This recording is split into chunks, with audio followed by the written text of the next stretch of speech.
Assalamualaikum warahmatullahi wabarakatuh.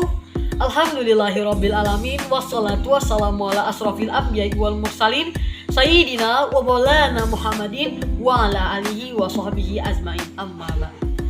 Hello everybody, perkenalkan nama saya Antum Hilda Muslimah, NPM 21125521. Di sini saya akan menjelaskan atau mempresentasikan tentang kelayakan tahammul al-hadis dan kelayakan ada al-hadis. Tugas ini diberikan oleh Ibu Mardiah Agustina MPD selaku dosen pembimbing mata kuliah Ulumul Hadis. Baiklah, kepada teman-teman diharapkan untuk menyimak dan mendengarkan penjelasan dari saya. Baiklah, langsung saja ke pembahasan yang pertama, yaitu tentang pengertian tahammul al-hadis dan ada al-hadis terlebih dahulu. Pengertian tahammul al-hadis. Menurut bahasa, tahammul merupakan masdar dari fi'il madli tahmala yang berarti menanggung, membawa, atau bisa diterjemahkan dengan menerima. Para ulama mengistilahkan bahwa tahammul al-hadis adalah menerima dan mendengar suatu periwayatan hadis dari seorang guru dengan menggunakan metode penerimaan hadis. Pengertian ada al-hadis. Kata ada berasal dari kata adda yu'di ta'diyatan yang artinya melaksanakan pekerjaan pada waktunya atau menyampaikan kepadanya. Misalnya itu melaksanakan salat, zakat, dan puasa pada waktunya.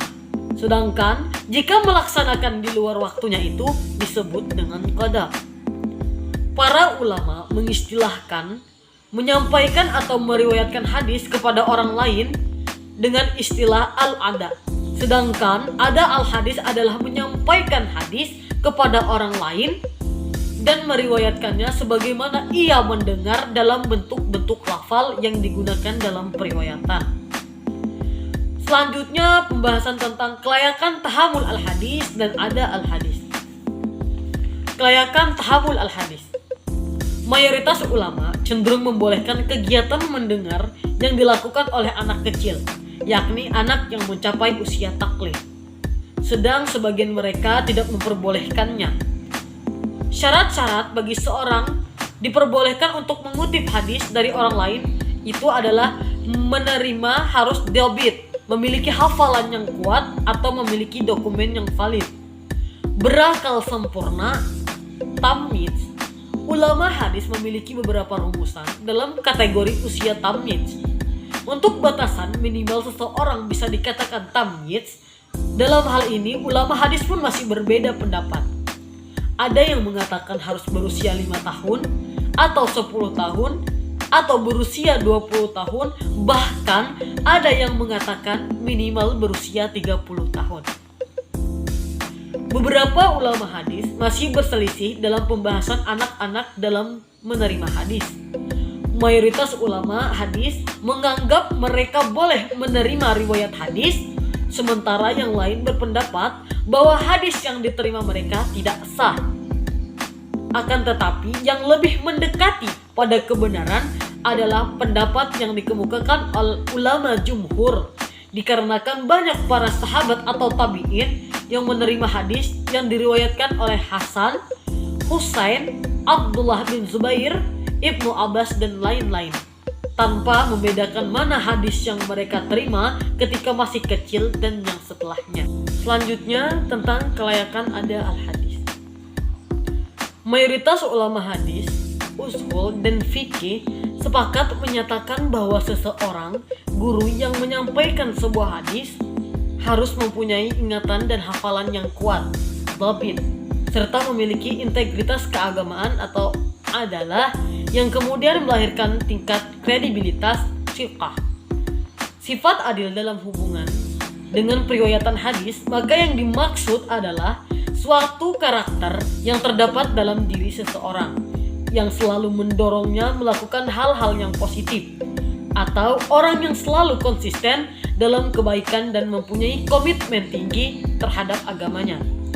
Sementara itu, Al-Khatib 1989 halaman 229 sampai 233 menyatakan bahwa untuk mencapai tingkat adalah seseorang harus memenuhi 4 syarat, yaitu Islam, balik, adil, dan dobit.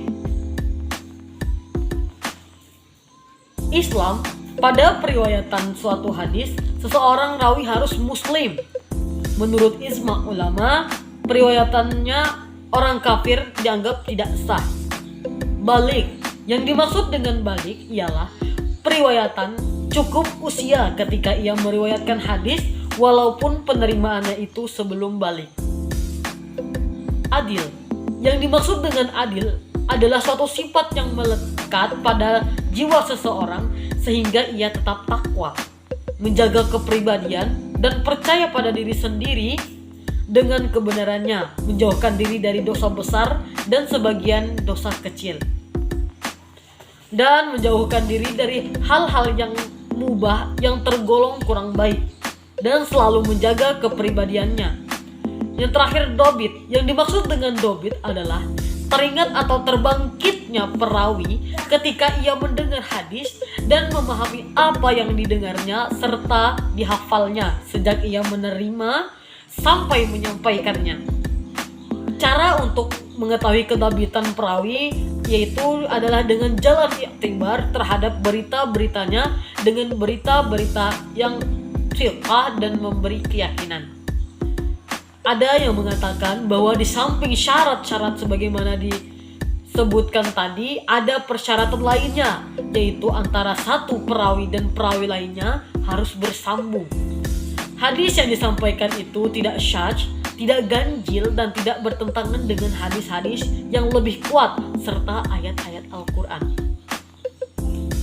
Sedangkan kepribadian baik mesti dimiliki oleh perawi hadis seperti diungkapkan Al-Zanjani lebih banyak dikaitkan dengan etika masyarakat atau pranata sosial.